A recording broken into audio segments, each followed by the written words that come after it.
अवकाळी पावसामुळे झालेल्या नुकसानासाठी विशेष पॅकेज जाहीर करण्यात आले। आर्वी कारंजा आणि आष्टीतील शेतकऱ्यांना फडणवीस सरकारने मदत जाहीर केली आहे। 12,38,00,000 रुपयांची मदत जाहीर करण्यात आली आहे।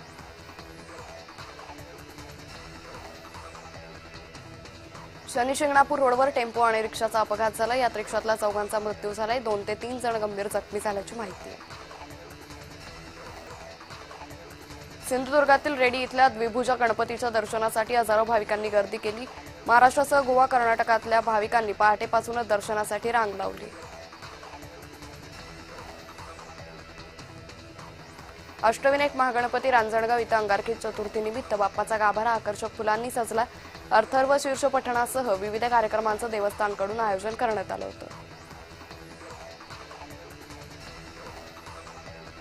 कोल्हापूरमध्ये शाहूनगरच्या नवशा मारुती मंदिर परिसरातील घराला आग लागली होती। अग्निशामक दलाचं पथक आणि महापालिकेच्या कर्मचाऱ्यांनी आग विझवली। आगीत घरातील संसार उपयोगी साहित्य जळून खाक झाले।